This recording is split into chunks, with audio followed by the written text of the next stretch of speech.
social media posting. That's why I specifically forwarded it to you. Just Yeah, which is good, so, because I'll go, Yeah, but we want to make sure that we have it, that's the thing. If we need to bump into the bigger room. that's all. I have no reason for how many people might possibly. I won't be there myself. I'm gonna be away next week, but. I think, David was under being adjusted. We did. Yeah. I just feel old, it's all it does right now.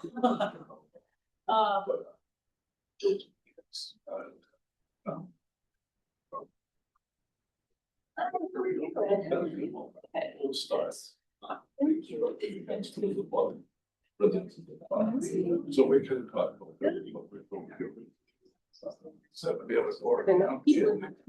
Did you know about it before I said? That's what No, Yeah.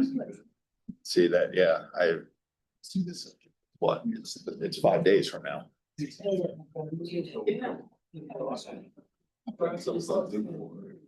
know, something, so. It was the first I had heard. I pretty much forwarded it to you kind of immediately after I got it. thank you, we appreciate We that. just like, hey, I feel comfortable to talk to you. Sure. That's fine. Yeah. I just keep saying to myself, when things slow down, and just things don't slow down. It never does. 20 years it hasn't slowed down yet, so. Wouldn't it be nice to just get change? They kept going like, we can take the radio down. So I think. We had that, 2008, what year? What year, that's it.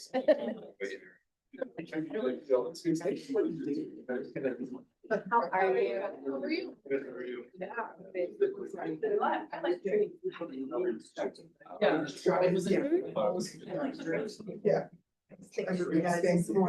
We have a quorum. I think we do have a quorum. Yeah. Since I just didn't see this. Quorum is 7 and we have, Right. we have more, we have a quorum. Okay, everybody, you ready? Okay.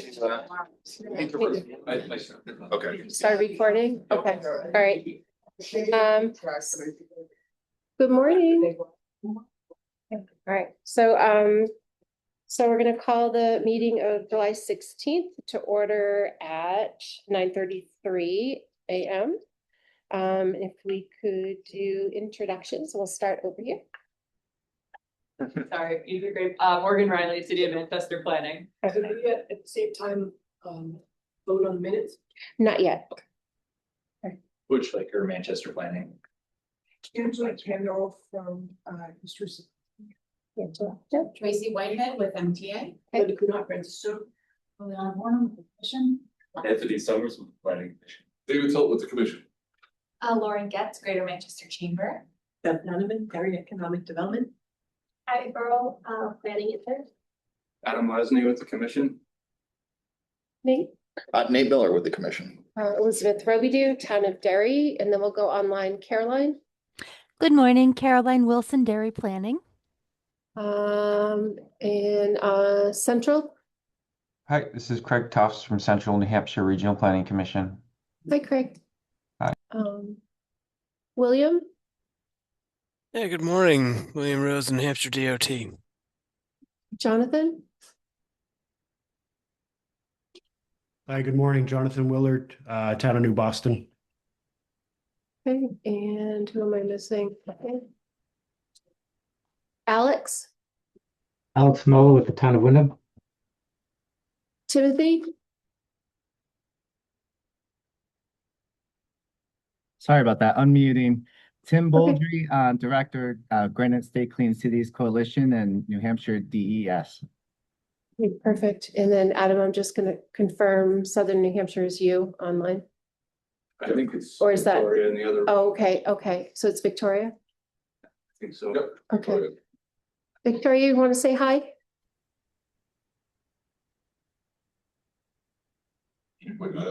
Okay, all right, perfect. Okay, All right, thank you, everybody. So has everyone had a chance to review the minutes of June 18th? Okay, any corrections, comments? Okay, I'll take a motion to approve. That's for June 18th, 2026. Okay. With no corrections. Motion by Butch, second. I'll second. All right, in 8 seconds, okay. And all in favor, aye? Aye. Okay, any abstentions? One abstention. To remember, I'm a voting member. Okay, Get to second things. all right, so let us consider those approved. So Nate is going to give us an overview of the Title VI program update. Okay. Guess I'm gonna let Becky in here. Oh, please.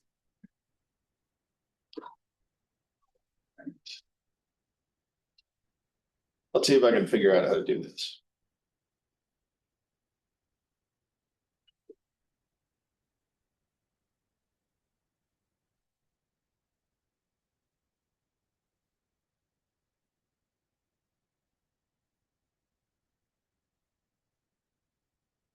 Okay, can everybody see this in full screen mode online?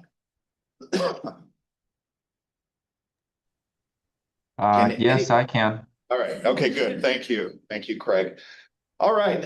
I want to walk through this morning just a brief overview about the Title VI program update that we will be releasing on Monday. So you're kind of getting a sneak preview, I guess, of what is to come. Does everybody know what Title VI is? Yes? Some? Title VI is a title of the Civil Rights Act of 1964 that prohibits any federally funded activities from ensures non-discrimination as it relates to race, color, and national origin in any federally funded activities. So if you hear Title VI, it is specific to race, color, national origin. It is not specific to gender or disability or age or other forms of potential discrimination. Title VI is very specifically focused on race, color, and national origin.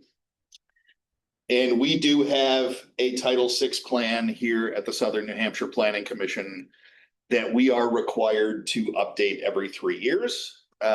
And that is a condition of us administering federal funds. So we administer federal funds that come from the Environmental Protection Agency, from Federal Transit Administration via New Hampshire DOT, from the Federal Highway Administration via New Hampshire DOT, from HUD, and from a variety of other federal agencies. So we are required to do a Title VI program, and our Title VI program has 4 purposes. 1, to ensure the level and quality of transportation services provided without regard to race, color, or national origin, to promote the full and fair participation of all affected populations in transportation decision-making, to prevent the denial, reduction, or delay in benefits related to programs and activities that benefit traditionally underserved populations, and to ensure equal access to programs and activities by persons with limited English proficiency. We'll talk more about what limited English proficiency is and what that means for our region in a minute, if my slide will advance. Okay.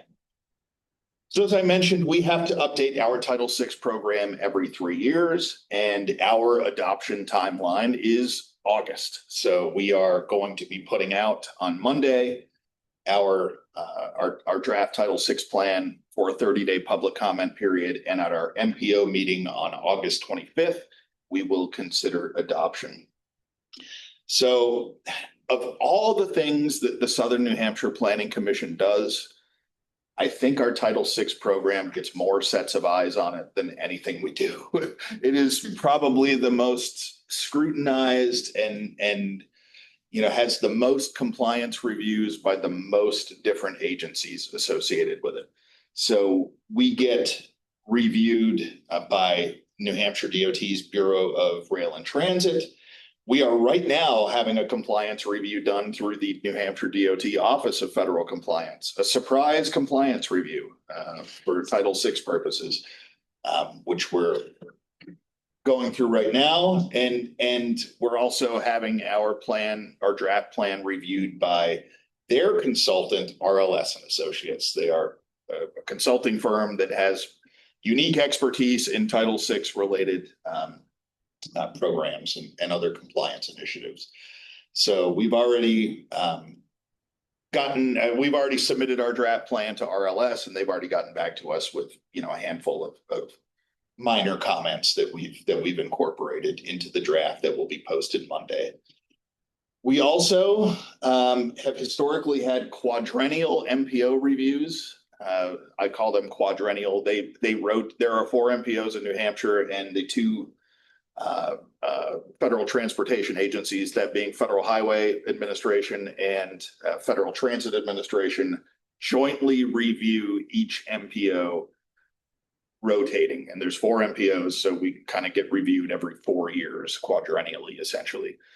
Whether or not that continues in the future, we'll see, but it has, as long as I have been with the commission, we've had those every 4-year reviews. And civil rights and Title VI is a main, generally one of the themes of that review. And so there are subject matter experts at Federal Highway and subject matter experts at Federal Transit that are also reviewing our plan through their particular lenses. So lots of sets of eyes on the Title VI program. So I mentioned we're going to release this for a 30-day comment period on Monday, which is July 20th. That comment period will go through August 21st. And during that comment period, you'll see in this weekend's edition of the Union Leader, we'll be running our legal notice announcing that comment period to open on Monday. And there are instructions in the legal notice about how to submit comments, but essentially you can submit them to me by regular mail or email if you have any, or we can discuss them obviously in public here at the TAC meeting. This is part of that process as well. And then we will hold a public hearing to consider adoption on August 25th. So some of the highlights of our Title VI program: we as an MPO serve 14 communities. And when you look at the maps around the room, you'll see 14 communities, really from Francistown to Deerfield and from Hooksett to Windham, centered around the city of Manchester. Those are our 14 communities. But for our Title VI program, we actually have to include 21 communities. So we have 7 other communities in Rockingham County that are included in our Title VI plan that are not in our MPO area. And the reason for that is that we as an agency serve as the agency for 5310 funding that comes to the Region 8 Coordinating Council area. And that Region 8 Coordinating Council area includes 7 communities that are not necessarily in our MPO. So because we're administering funding for a larger region than just our MPO for FTA purposes, our Title VI plan area has to encompass that entire. So there are communities like Plastow and Sandown and Danville and Salem and other, that portion of Rockingham County is included in our Title VI plan, even though it's not a Southern New Hampshire Planning Commission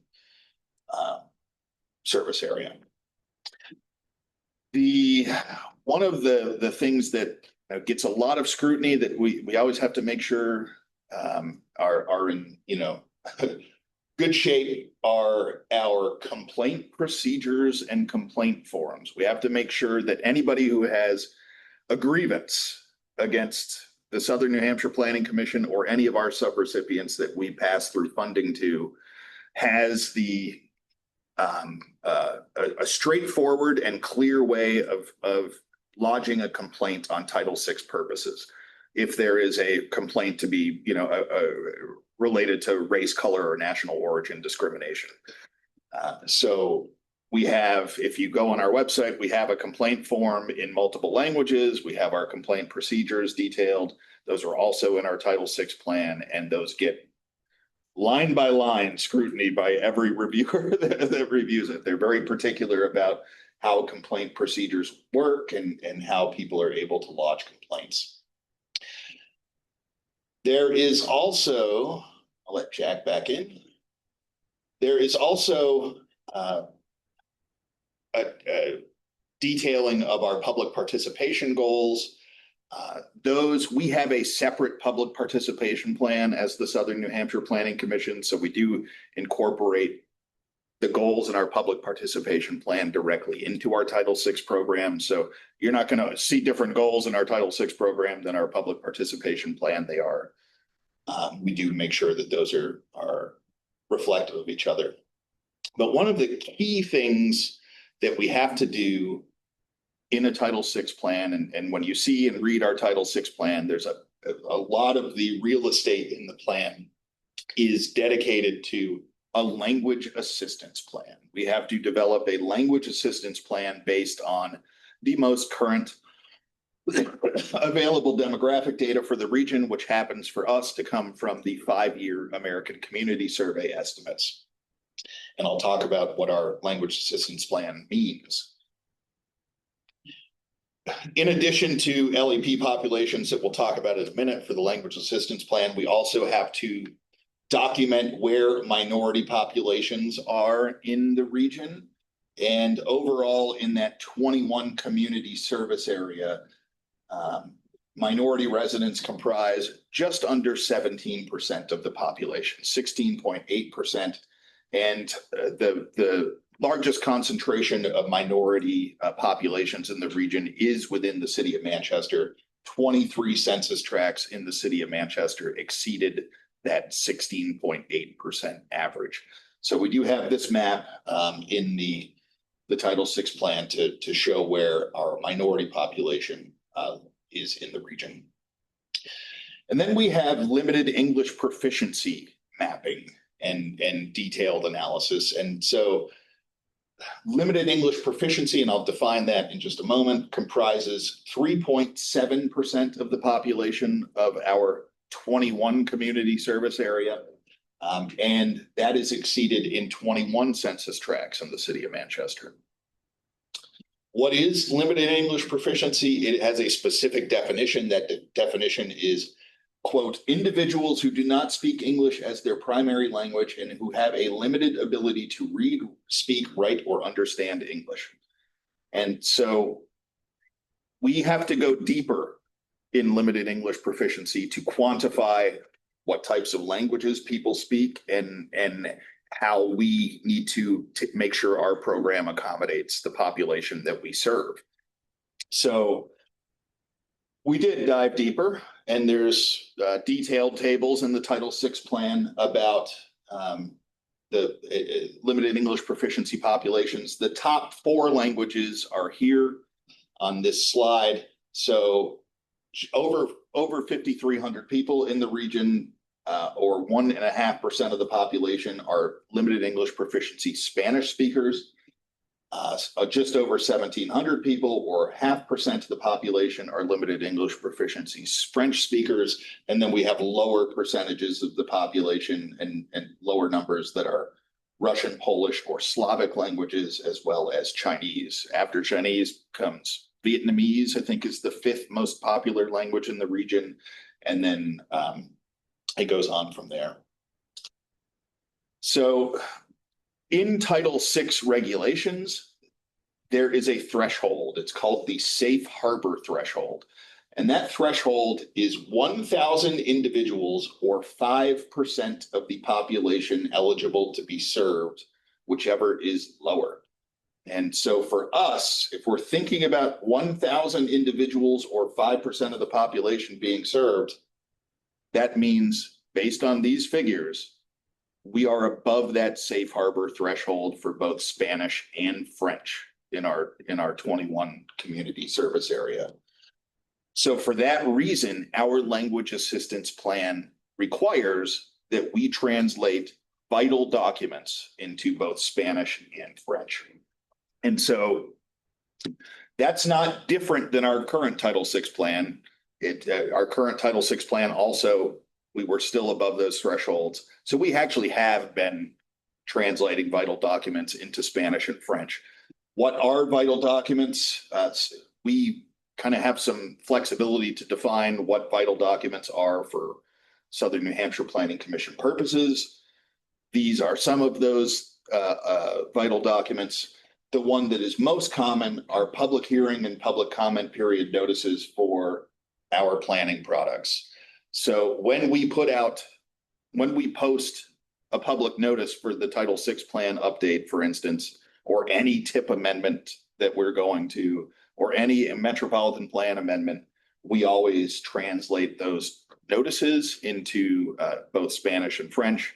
And so if you ever go on to our website and download a TIP amendment in draft form, you'll see the 3 public notices, English, Spanish, and French, along with that. So it's not really a change. It's kind of confirmation that based on the demographics of the region, we still need to continue translating into Spanish and French.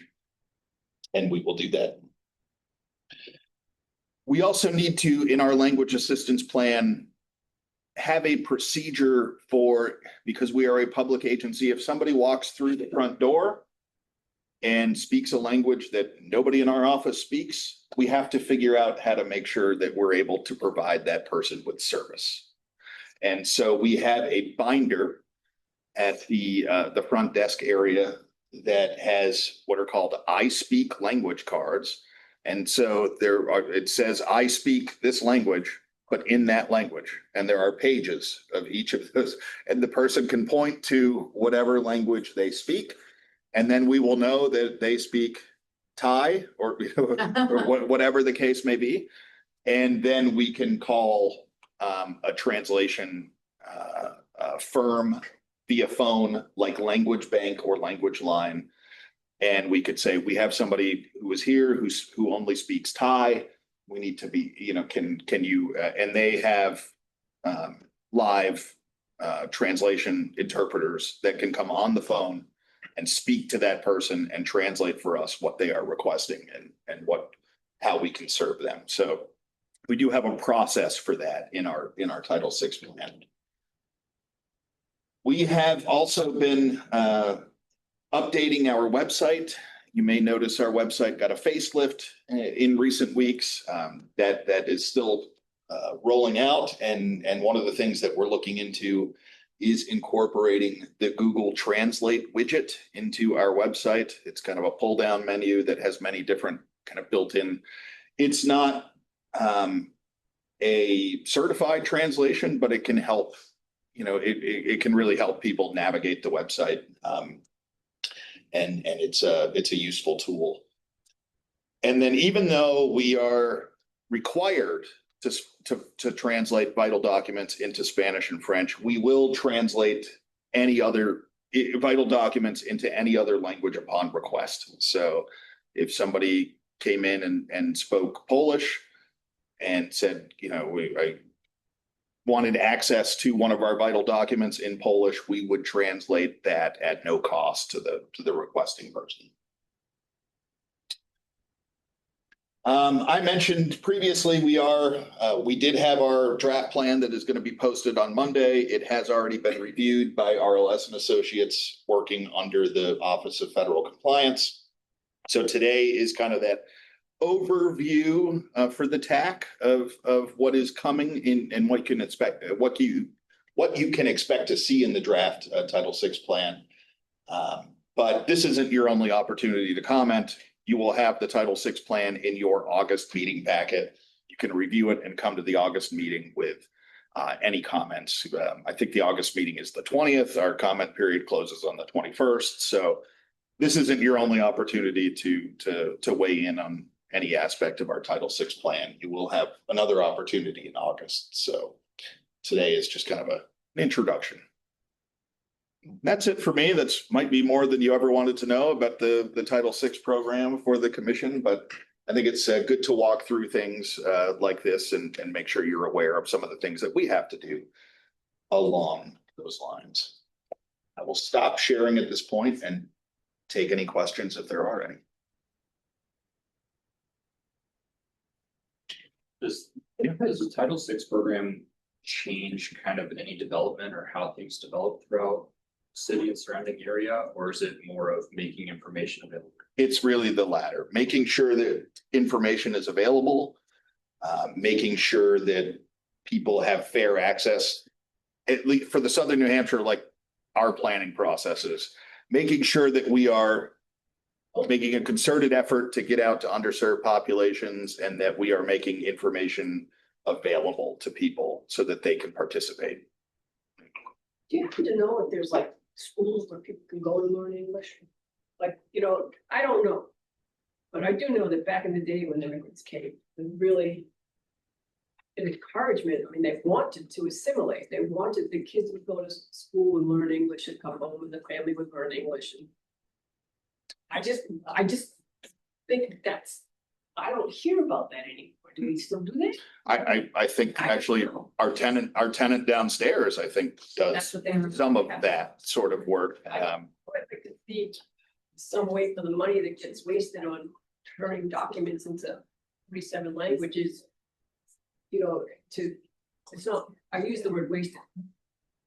I would see a greater benefit to all of us, the new people and the old people, if the people learned to be one instead of remaining separate. But maybe it's more like science fiction. We'll all have to translate this for everybody all the time. That's old fashioned, I think.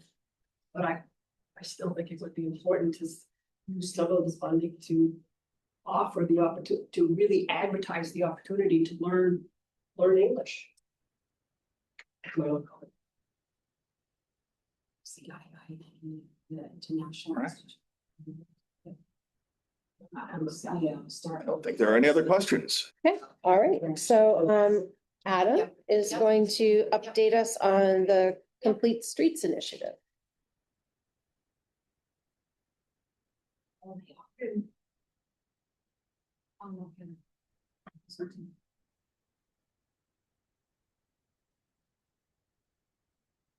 Oh, okay. Yeah. All right, can everyone see that online? I can see it. Looks good. Thank you. All right, so this morning, I'm going to talk a little bit about complete streets, especially what's going on at the state level and how that can be applied here. I've talked on complete streets before, so this is kind of an update. Hopefully, some good information for you. So, the Complete Streets Advisory Committee, or CSAC, is part of the DOT and is meant to advise the commissioner on anything related to complete streets in the state. That's also a forum for information exchange. So anyone in the bike ped world or planning or transit can go to these bi-monthly meetings and discuss what's going on in the state. Topics are pretty varied, include everything from some of the stuff I'm going to tell you about today to e-bikes and things of that nature. The mission statement down here, I won't read the whole thing, but it's packed with various strategies. So talking about economic development, livability, and education, outreach, complete streets policies, and construction. I found this old photo from 2018. There was a New Hampshire Complete Streets Conference that I was part of the committee back when I had a little bit of hair. You might recognize a couple of faces in that picture. One of them is on the call today. So as I said, there's a diverse group of stakeholders on the CSAC. DOT staff, there's an MPO representative. The current MPO member is from Nashua Planning Commission. A rural RPC, the chair of the CSAC is actually from the North Country Council. Nick Altanaga is his name. You've run into him before. Rail Trail Organization, there's a transit rep. So complete streets, sometimes you think of markings on pavement, but it's also important to have transit on board as part of the whole system. Several state offices, as you can see, a municipal rep, And then FHWA sits on as a non-voting member. So there are many initiatives that CSAC is undertaking at any given time. I'll go through a few of them here. Week Without Driving is one of them. Has anyone heard of this before? Week Without Driving? So a few years ago, Disability Rights Washington State is who started this back in 2021. And it was started as a way to invite planners, elected officials, and the general public to start to think about barriers. People who don't drive, the barriers they face on a daily basis. So Tammy Zamoyski in our office a few years ago was heavily invested in this. So she kind of brought awareness of this to SNHPC, and there was a staff bus ride a few years ago. You could see some of our staff there. And Tammy really dove into this, and she took transit. She lived only a couple miles away here in Manchester. She took transit every day for a week. And see the quote from her here: having the option to take transit is a luxury, but being transit dependent is really challenging. She calculated it took her almost an hour longer every day, or more than an hour longer every day, to get here from where she lived, kind of on the south end of Elm Street. So that's yeah, she was the one who championed that, and I'm trying to learn more about what they're doing at the state level, trying to bring that back a little bit here. There's a quote that's on the Week Without Driving website, and I thought it was kind of poignant. We are the people who didn't make it out from wildfires, flash floods, who missed our doctor's appointments because the bus never showed up. We are the parent that couldn't get to the school play, and the kid who couldn't sign up for the soccer team because there just wasn't a good way to get there. So again, awareness is the goal here. In New Hampshire, I think some people stray away from this because, oh, I can't not drive. But that's the point. You know, even if you don't feel comfortable giving up your car for a week, just thinking about, you know, being intentional about, okay, I'm driving today. How would this trip have looked if I couldn't drive? So it's more of a thought exercise, and to appreciate, you know, the whole transportation system and draw attention to where there could be improvements. Another initiative is Walk and Roll to School Day, also takes place in October. So this initiative began almost 30 years ago. Last year, there were 47 participants in 47 states from almost 3,500 schools. And of those, over 900 were new participants. Over the course of the 30 years, there have been over 15,000 schools participate. It's just a way to increase awareness of walking and biking options to school. And so one of the things at the CSAC level is developing a New Hampshire specific resource page for people or school districts that are considering such a program. Something related to that is called School Streets.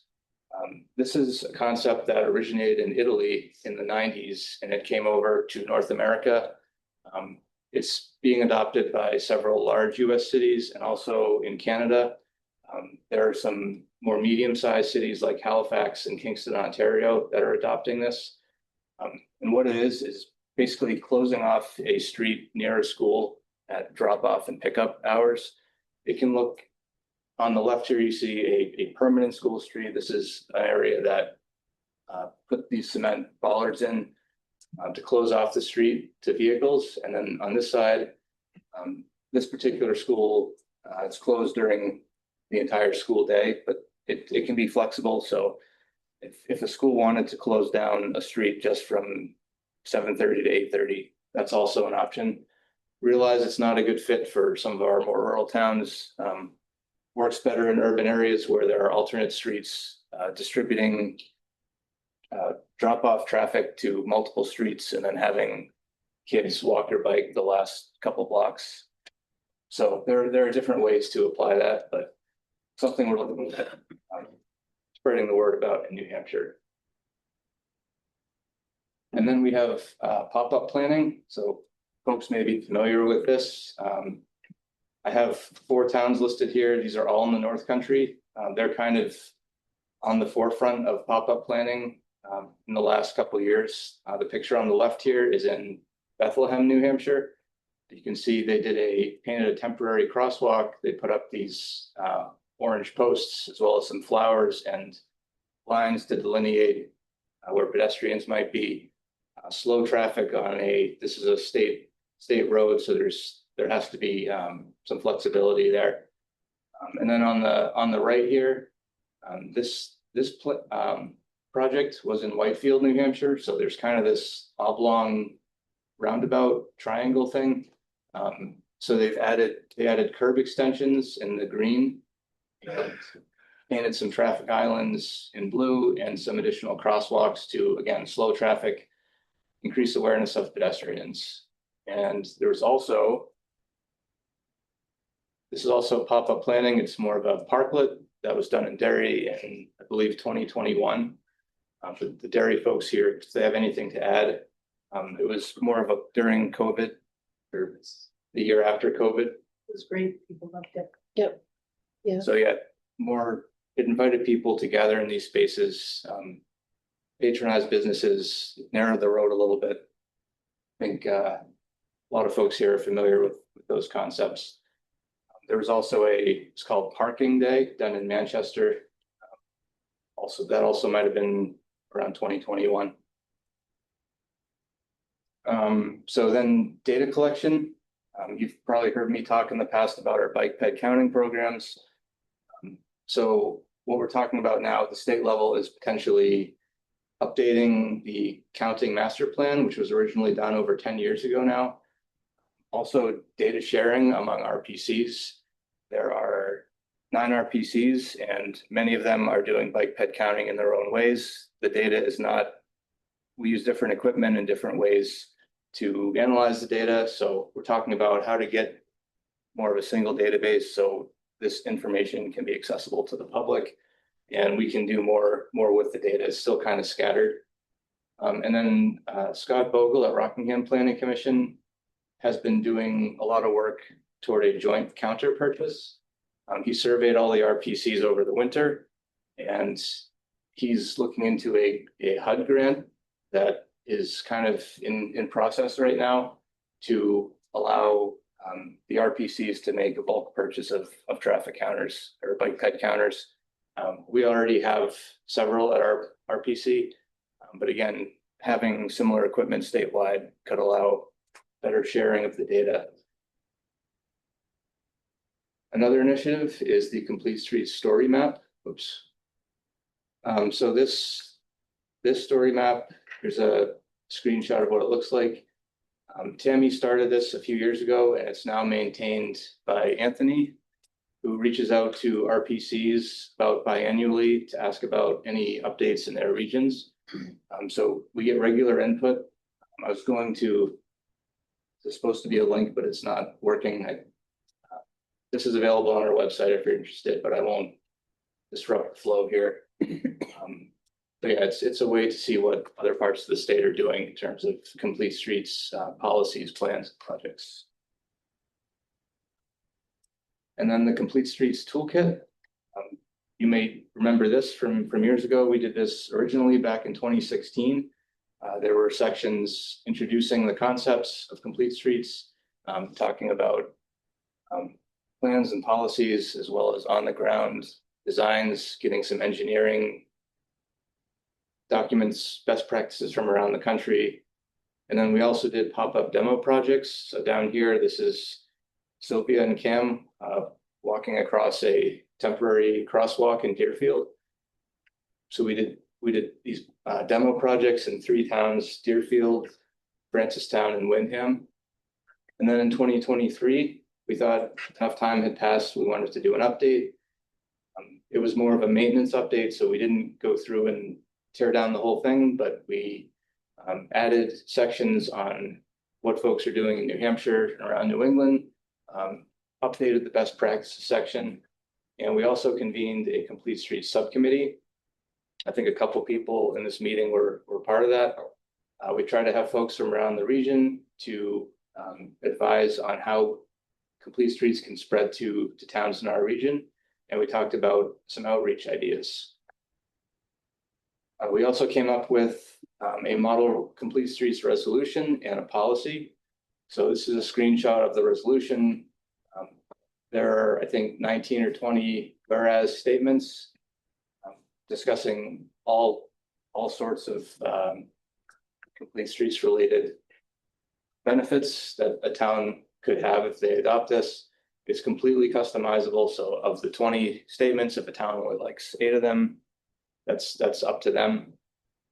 This is also based on best practices from around the country. And then the model policy, similarly, there are many sections. It's customizable, goes over the benefits, exceptions. So if a town has a street where they simply cannot do complete streets projects, there could be an exception.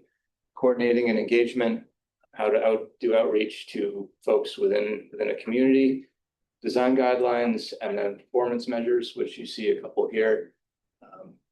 Miles of pedestrian and bike infrastructure installed or repaired. Tracking that would be a way to see if this policy is helping out a community. Potential road safety audits for intersections, and then tracking an increase in outdoor recreation via data collection. So this is a very quick overview. Any one of these items could be its own presentation. So I'm just giving a quick overview. So next steps. I've been attending CSAC meetings. Liliana has been attending as well. They're bi-monthly. So we'd like to continue doing that, participating on subcommittees as needed, and then report back to TAC. It doesn't have to be anything formal, but once in a while, thought it might be good for the TAC to know what's going on in the world of complete streets. And then picking up the outreach side of things again. This has been kind of tabled since Tammy left us a couple of years ago. And there's been a lot of staff transition and working on different projects, but I'd like to start doing more outreach to municipalities. We were considering a webinar or a Q&A a few years back. So maybe considering that again, and then a potential video on success stories, testimonials, and bonus points if anyone knows where this. I was just trying to figure that out. Yeah. Where would have okay, so it's not Quebec. It can't be Quebec because by law in Quebec, the French would have to be above the English on the stop sign. So this would be.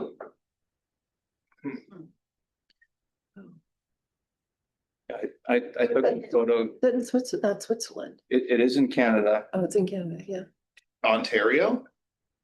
New Brunswick. It's in St. John, New Brunswick. Okay, there we go. Yeah, I took a vacation.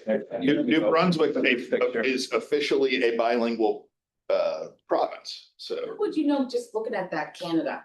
It's not Canada. Well, see the sign on the left? I right there? didn't really see that. Do you see the basically the don't go here sign? Yeah. That does look like a Canadian sign. Okay. All right, Nate. I'll give you that. So The what? The angle of the what? Oh. So that's The way the steeple. that's all I had for today. This photo is from the parking day in Manchester. Found that just before meeting started, so Oh, nice. threw that in there. Thanks I'm gonna for make the whole reinvigorating that. I'm gonna make the Yeah, you're whole welcome. staff take transit October 1st. Yeah. Mm-hmm. I'll make a lot of enemies. Yeah, it's That'd be fun. No car for you. yeah, it's definitely more of a, in my opinion, more of a psychological thing about people get hung up on. I have to drive, Right. but then just think Right. about like, what would a day look like if you couldn't drive? So You couldn't, yeah. Yeah, on those days when you don't have your car, yeah. Martha staying on property and walk in the middle of the gate and get home. Might still be sharing it.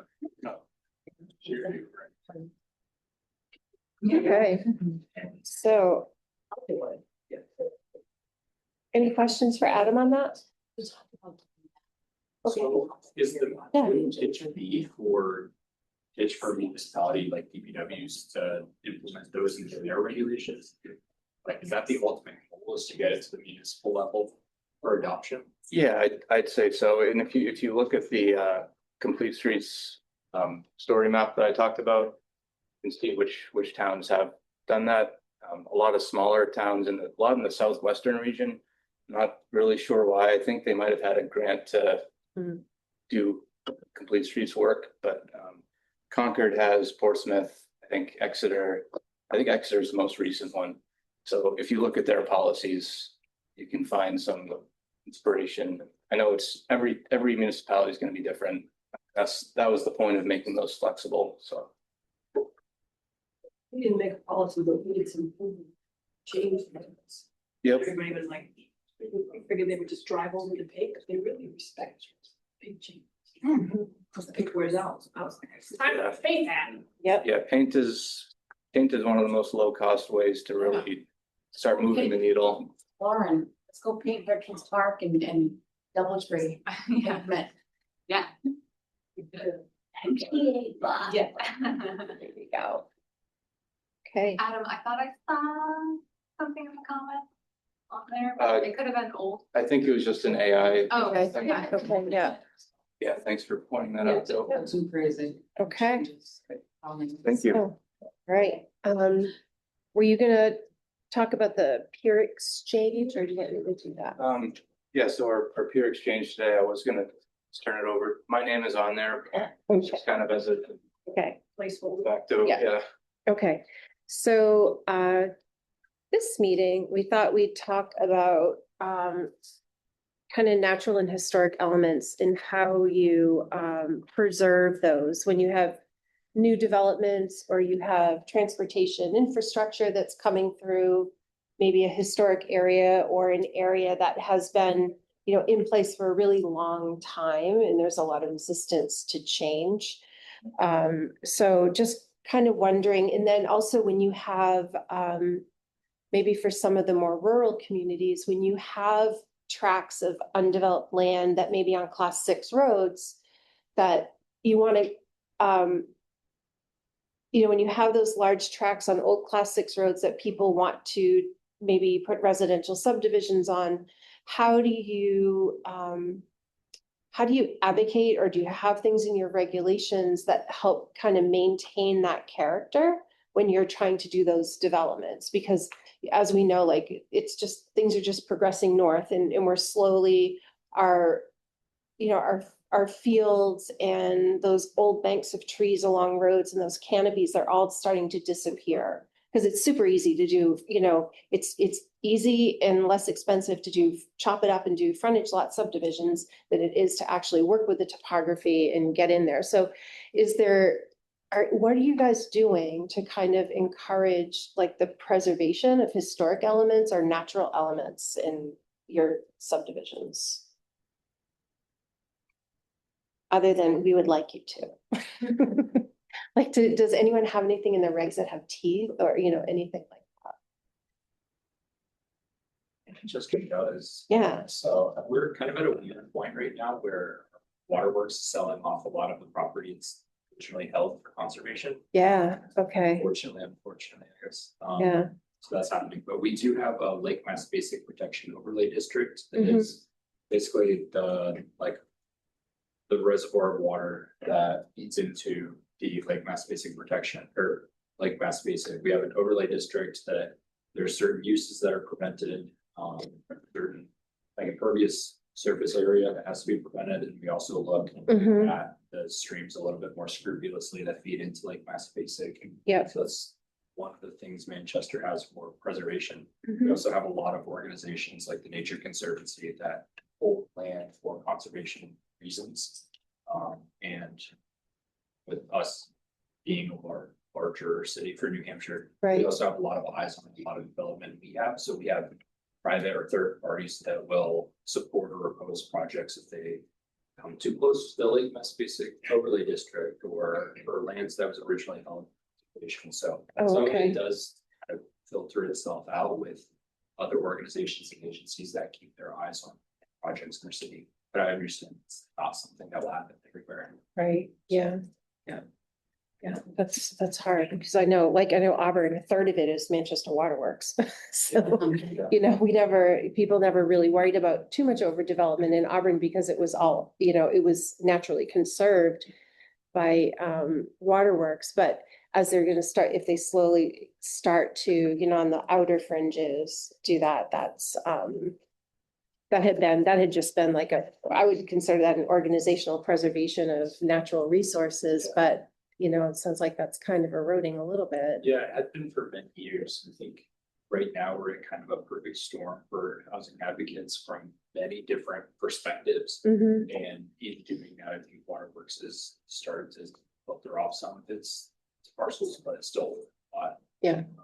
So, yeah, I mean, once it gets to planning stages, or sometimes even before it gets to planning stages, you have very scrupulous people reviewing those on both sides of the coin. And Okay. the hope is that we get to the middle points. And we also have like buffer requirements and stuff that are zoning ordinance, wetland buffers that we've expanded a little bit in the new zoning ordinance, so that's been helpful. And those seem to hold pretty good teeth. Oh, good. Okay. Especially when it gets to. Okay, that's good. Anybody online? Have any, Alex or Becky, or is Becky still here? No stories? Does anybody have anything in their regulations about stone walls? And I don't know, probably we have our transit center coming. So considering a stone wall as a historic resource somewhat, yeah. And we have like a very minor paragraph in our subsite regs that say natural or historical amenities should be preserved to the best of their ability as defined. So sometimes there's is there a state map that shows stone walls, historic stone walls? I feel like I've seen that. There is something I have seen before. Yeah, so I've used that before to say you need to keep this stone wall, or at least try to preserve it to the best of its capacity. Yeah. So not incredibly formal. We haven't needed to use this super often. We don't have a ton of historic stone walls in Manchester. Okay. Yeah, I mean, it's in our subset. Yeah. We just don't. Yeah. I almost want to say it's RSA about stone walls. Can't remember. Well, there's something about, I think in the scenic roads, maybe, Yes, in the scenic, that's what yeah, Francis already in. yeah, on the scenic roads. The problem I run into, having been in the planning board, so that, everybody's like, oh, you got the zoning ordinance, oh, you got all these regulations, I gotta keep everything great. But the regulations can be waived, so the regulations, I don't care what your regulations say, if you get a different makeup of the planning board, they just. Regulations, I don't feel have any teeth. The ordinance has teeth. So if you see something in your regulations that you really think is important, you have to take that out and get it into the ordinance in some language, because the ordinance is hard to overcome. Back to the zoning board. So now I'm on the zoning board. And before I got on the zoning board, I didn't really pay attention. So I could not understand why they always permitted things that even have the word prohibited in the regulations. It's because they don't want to get sued. So there's hardly anything that gets denied in Francistown because they always go yes. It's I don't know how to overcome it, but I do see that if it's an ordinance, it's harder. So you're talking about a town ordinance rather than zoning ordinance. Yeah, well, Okay. no, it needs to be a really strong ordinance. And again, even with the word prohibited activity or prohibited in this location, then they go to the zoning board and the zoning board says, oh yeah, well, you got a tough case, go for it. So nothing, I haven't seen anything get denied and I don't know how to overcome that. Yeah, other than maybe more rigorous training of the board members so that they understand the value of the 5 criteria. Yeah. They're so scared of suit. They're terrified of things to the point where they vote for things that ought not be voted for. The only time stuff seems to get a little bit, that the developers seem to get a little bit scared if you drum up lots of advertisement get the whole town in an uproar. Those are harder to overcome, but mostly people believe in that whole live free and die thing where you own it, you get it. It's no, there is no good answer. Francistown has done a lot of work working with, trying to find money to preserve tracts that they see are valuable. They're hesitant to transform the class sixes into class A trails. They've done that a little bit, but right now there's one that's getting destroyed. It should have been turned into a trail, but now it's on the website. Everybody drives there. It's there. Yeah.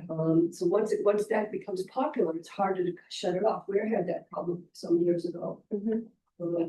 If you're up in Arbor and you're concerned about the waterworks selling off property, which fascinates me because I thought that was the whole point, was we want to protect the water quality by maintaining the watershed. But I guess now that you can't use open water as your source and you got to treat it anyway, it's less important, right? Is that why they're selling it? I can't imagine how they're able to sell their waterworks property. Not sure.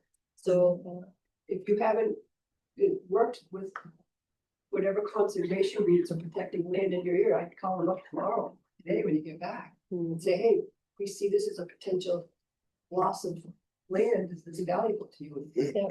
Yeah, but there's also the rights of the landowner, which is Manchester Waterworks, who has the right to do what they want with their land.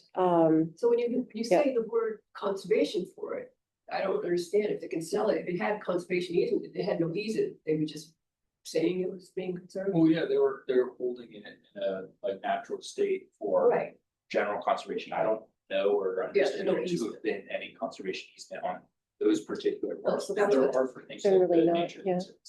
Right, so it all depends if you can find a different, a lesser organization to.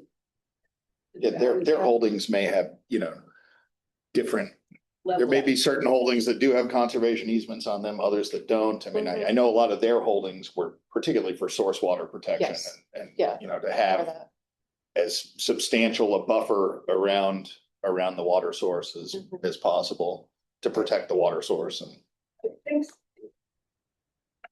I don't know, can't regulate good taste. Which is what we need to be able to do. And define good taste though. By Well, like that, the problem, that's why it can't be regulated. well, you know it when you see it. It's subjective. It's subjective.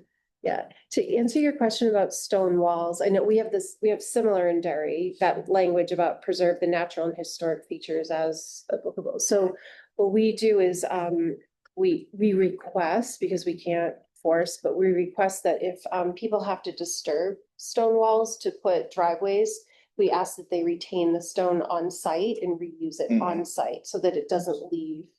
Because there was that trend back in the, I don't know, maybe 10 years or so ago that people were looking for, all the stone walls with the granite stone walls from New Hampshire, and they were shipping them out west they were putting them in fireplaces and stuff. It was a thing. So, yeah. I know. So anybody online have any, I don't know if that sparked any. Alex. Good morning, guys. One thing we have in Wyndham is we have a historic demolition or substantial renovation delay ordinance. And basically our historic district and heritage commission, they're the same thing.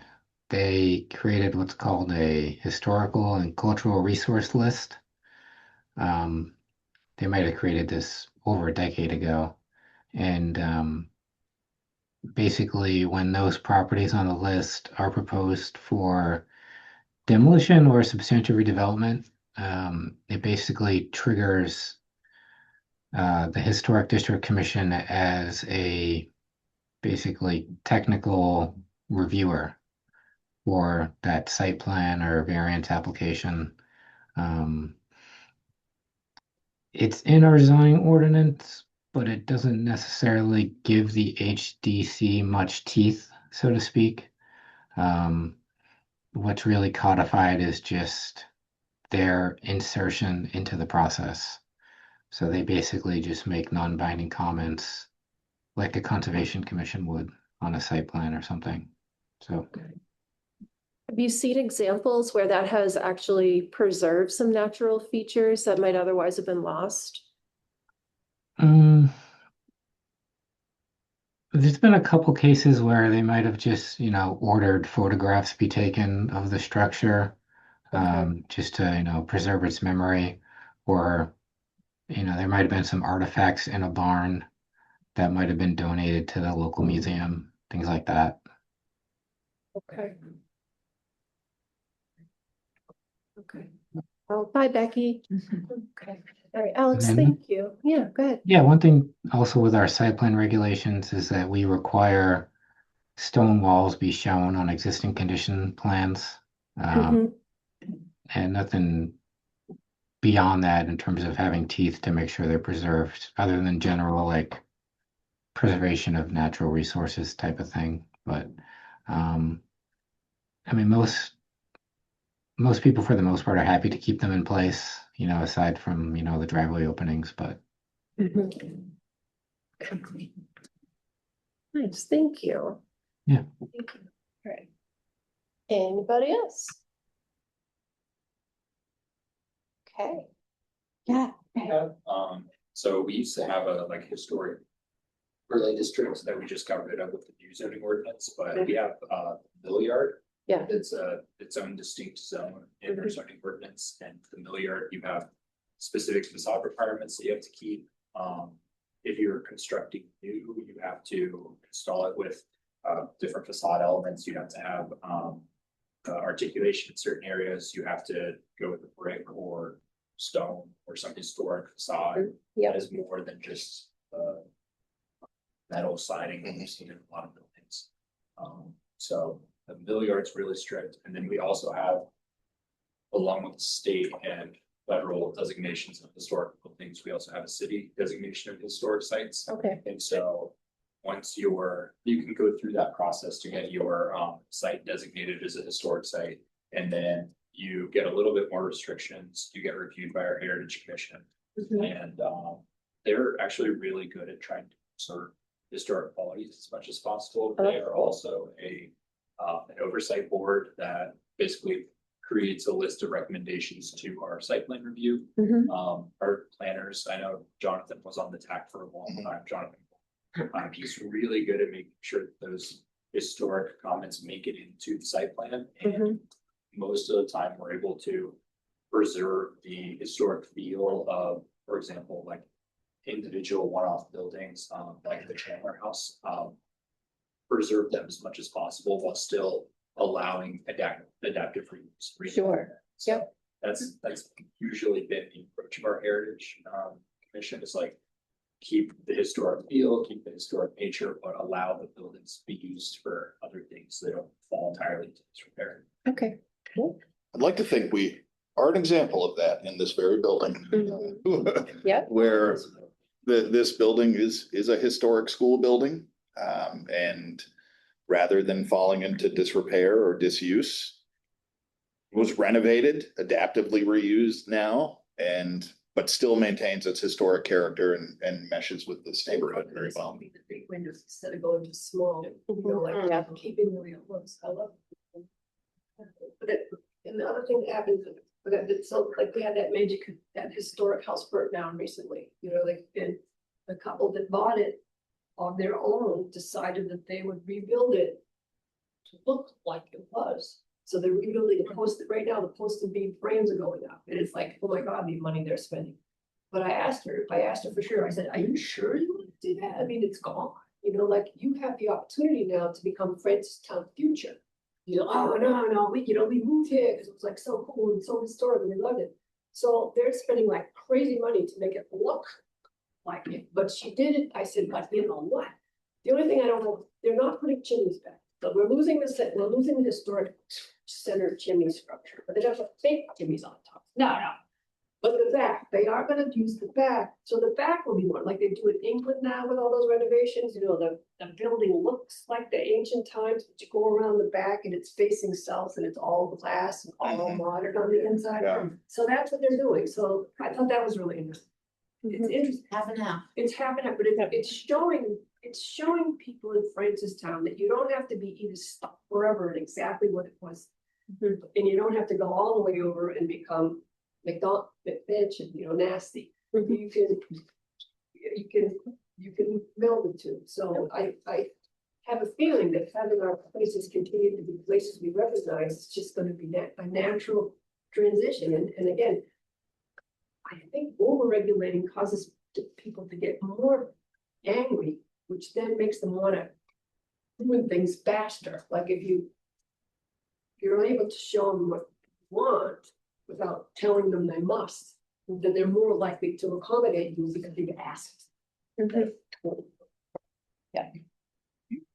Historic, like, or heritage advisory committees. No, because they wouldn't vote to have them in. So we have a group that occasionally gets tapped to become a little bit more official if money is available. But they're not actually allowed. There's no teeth. It can't pass. Nobody wants to be told. Yeah. That's all ours is. It's all advisory. It's worthwhile, though. It's interesting that you say the glass, Yeah. you know, like a long time ago, I had an earmark project in downtown Hanover. And if you're familiar with where Dartmouth College is and East Wheelock Street in Hanover, there was like 85 buses a day. There's Greyhound and Dartmouth Coach on the inner city side, and there's Advanced Transit, and then there's other spokes on the wheel that come in from 89 and 91 in Vermont, and they're all coming right to the Dartmouth kind of downtown campus. And we had an earmark to do what ended up being a nice kind of little transfer area, a heated bus shelter. Heated, it might be one of the few heated bus shelters. Because you had people out with their luggage at 5:30 in the morning in the winter, and waiting for a coach bus. But it also had a kiosk where you could see when the next bus was coming and what carrier it was on and stuff. But tastefully done and incorporated into the Dartmouth, which is one of the most postcard historic places in New Hampshire. And when we were going through how to design this, that was the option, was either you can design something that matches what's there, or you can design something that is transparent as possible and doesn't distract from what's there. In other words, as much glass as you could do so that you're not creating anything that impedes that. And so we ended up doing the glass, and it is still there now in front of the Hopkins Center. But if you're ever downtown Hanover, you could stop and see the heated glass bus shelter and transit transfer area there. Nice. But that was it was all, the glass was transparency. Make sure that that was the option. You could do something that you just saw through and you didn't distract from anything else historic. That was, it was a good option for us. Thanks. Thank you. All right. Anybody else online want to add to the discussion? Okay. All right. Thank you. It was good discussion. Appreciate it. All right. So next meeting is August 20th. 20th. It's the 20th. Yes, it is August the 20th. Okay. All right. Okay. So no other business? No? Okay. All right. 20 minutes early. I know. Right. That's good. Gonna go. That's fine. Like yesterday. All right. Thank you, everybody. August 20th. Is it other business time? I'm sorry. Oh, I'm sorry. Timothy, what do you need? I'm sorry. I just wanted to make sure that I let everyone know that DES has another 750,000 available in funding. That's the Granite State Clean Fleets. Yeah. Okay, great. Okay. Very loosely, I could claim. You sent us a link to the last meeting, did you, I think? Yes. Okay. The next application date is July 31st. Okay, all right. So anyone who's interested in that needs to get on their their applications. It's open now to public, private, and nonprofit entities. Okay. Oh, great. Thanks, Jack. Yeah. Of course, thank you all. All right. All right. Any other business? Okay. All right. So Linda had made a motion to adjourn, which had seconded. So what- We have one announcement. Yes. Oh, sure. Yeah. Just to share with the group, in case anyone's interested, the BEA is hosting an Opportunity Zone informational meeting in Manchester on July 23rd at 1 p.m. At UNH Manchester. So again, it's an Opportunity Zone info meeting. They'll overview their whole Opportunity Zone program and review requirements for the applications, and then have like a big Q&A session too. So again, that's, well, next week, I think next Thursday, at 1 p.m. at UNH Manchester. And I know Nate has the information for the meeting. So if anyone wants an invite, he or I, Lauren from the chamber in Manchester, can forward it to you guys. What is it? Opportunity zone, like what is it? It's an IRS. It's an IRS, like, yeah, it's a tax thing for developers. Oh, Essentially, yes. I'll also note that there is a meeting in Derry that is also, They're hosting one in Derry too. yes, Cool. that we just got the list yesterday of these meetings from the state. Tuesday, July 21st, it says 10 a.m. at Derry Town Hall, 14 Manning Street in Derry. This one, it says in parentheses, run by HUD. So it sounds like HUD will be facilitating that. Yeah. meeting. So that one, I tried to clarify through the HUD regional director because we asked them to come. Yeah. And trying to figure out which room to put them in. They're like, oh no, it's just for the town council. And I was like, okay, but now you're saying this, so interesting. Well, I got. It'll be on the third floor. General. I will say that We were thinking 6 people. BEA sent it to all of the RPCs yesterday. Very nice. Okay, I'll switch to the big room. But with a note, we encourage you to reach out to your contacts and invite them to this event. We can do that. That said, it's a very specific topic that's somewhat esoteric to most people, so it may not get a lot of, believe it if we. No, but I just think it's funny because I was like, you know, we expected like 40 people. I'm like, oh. Okay. Okay. Any other? Other. Okay, all right, so we're gonna call the meeting officially adjourned at 10:42. Okay, thank you, everybody.